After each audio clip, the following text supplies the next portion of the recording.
Okay, so my name is Matthias Damm. From Unified Automation, I was here several times before. Unfortunately, not the last 3 years. I will talk about Unified Automation in another presentation later. In this presentation, I will talk about what the OPC Foundation is doing to enhance the already stable platform, but to have these little things added that are missing, that we identify, and what we are doing for that. And then also talk about like 2 things more detailed about the PubSub configuration aspects that we added and some security enhancements or like deployment enhancements we did in the last specification releases. So this was not intentionally the 3-year release cycle of OPC UA specifications that just happened. That's why I think it's always good to say if you want to develop something completely new, you plan for 3 years.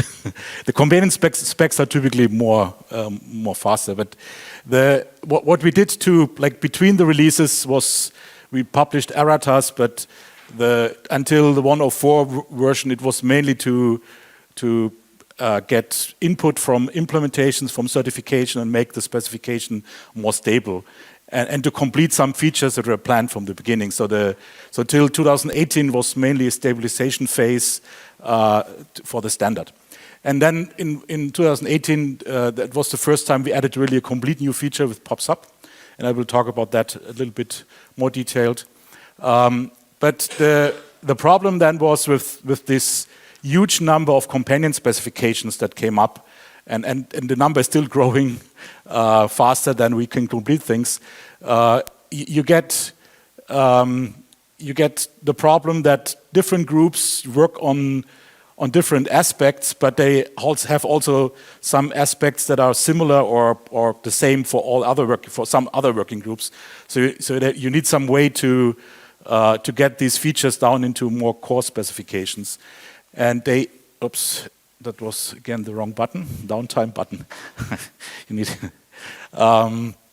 So there was a requirement to put features faster in than the 3 years release cycle, because these companion working groups typically have a cycle of a year or sometimes faster. So they cannot wait for 3 years to get a feature in. They depend on data. So that was the solution to work with amendments, so feature amendments to the specification. But then we realized also that we need to formalize the process of getting this feedback from the working groups. Before we said, okay, the UA working group was producing the specifications, made them public, and then the companion working groups worked on the domain-specific models, and then they released their models. But the feedback to the UA working group was not really formalized. And that's why we established the harmonization working group. So members of these companion working groups joined this harmonization group. They identify common features, they work on proposals, and then either produce new specifications as a common spec that is used by all the working groups or part of the working groups, or they feedback requirements to the UA working group to get small requirements fixed or added as feature in the core specification. And so this also led now to a new release process. So we have now not longer these amendments, because that was at the end a mess if you have too many amendments and erratas on amendments. So we decided to have like a dot releases. So at the moment we are at 105.2. So we are currently on the release cycle of 6 months with the OPC UA specification. So we are definitely faster than most of the companion specs. So if there's a feature needed, we can always integrate it very short term, because most of them are really small pieces that are easy to integrate. I think Peter mentioned that safety was something that was added as an amendment, and in 105 it's just a normal set of the specifications, but there are more parts added. So down here, the base network model is also important for the FX work. Device onboarding is something I will talk in more detail on my last slides. Scheduler is for calendar entries and scheduling things. So there's more and more features coming from these convenient working groups that are added to the set of the OPC UA specifications. So I will go into a little bit more details about the PubSub because it's also a relative new feature from the specification point of view. But it's getting more important, especially if we talk about the cloud communication, but also OPC UAFX is relying for the communication on the PubSub functionality. And the basic principle is, and that's the main difference to client-server, or that there are two differences to client-server. In client-server, you have always a point-to-point connection. The client needs to know the server, and establish the connection is then asking the questions, request, response, ad hoc. What information is available, read the data, write data, call methods.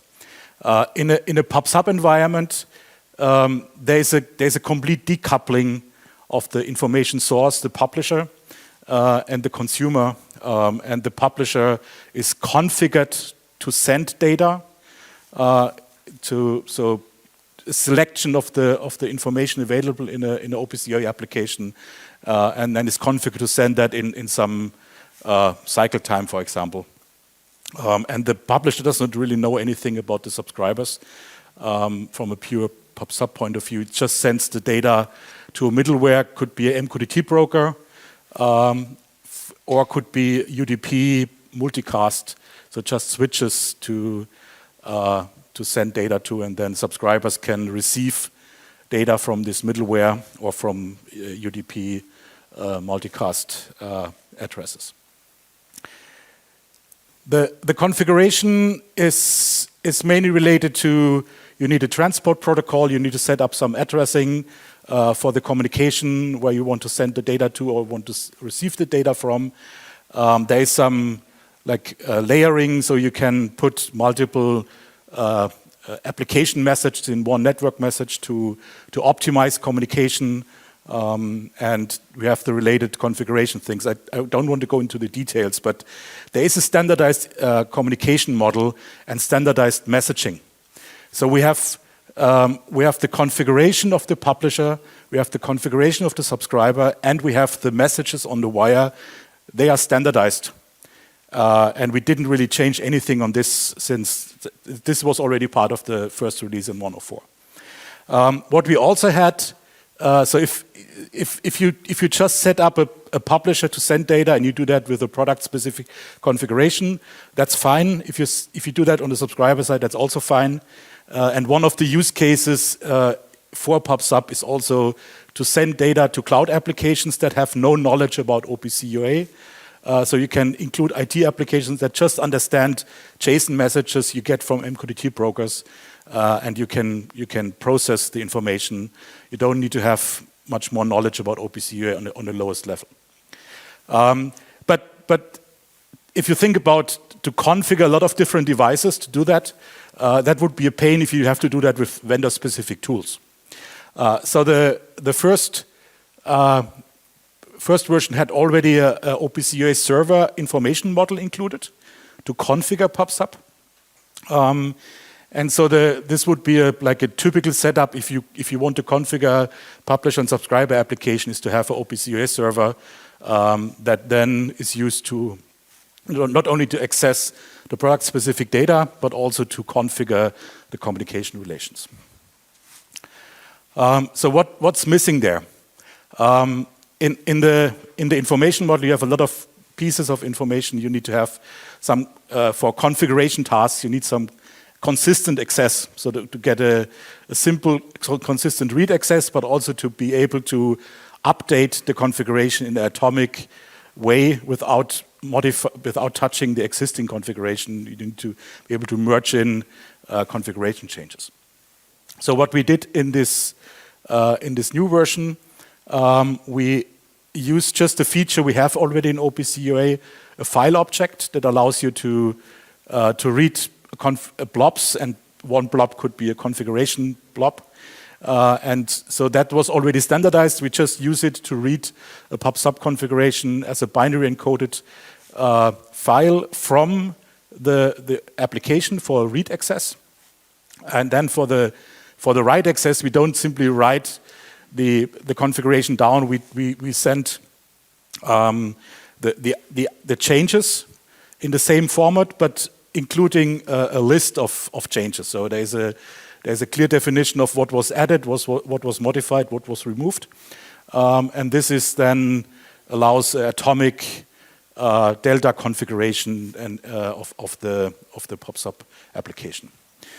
And the important thing here is this is also used in OPC UA FX. So we developed that together with the UA working group, together with the OPC UA FX working group, taking their requirements into account, taking the general requirements into account, and like I said, this is the mechanism that we use in OPC UA, in the general OPC UA PubSub application, and in FX.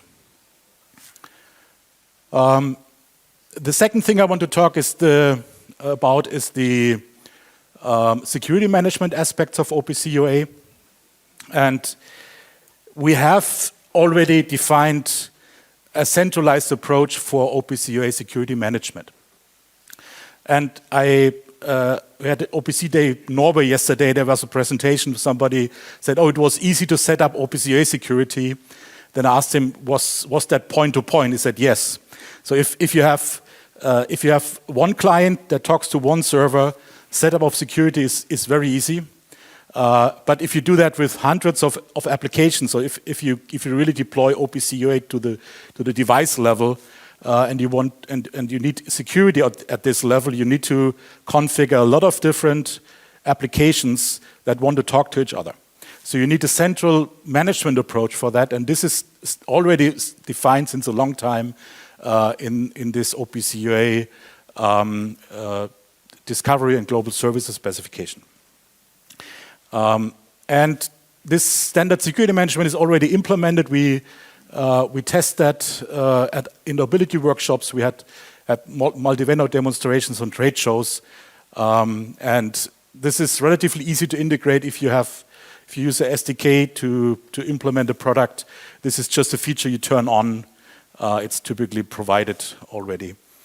And so what was new on this part is that with the feedback from a lot of applications, we had the feedback that there needs to be a much more precise definition how all these things work together and how the workflows work.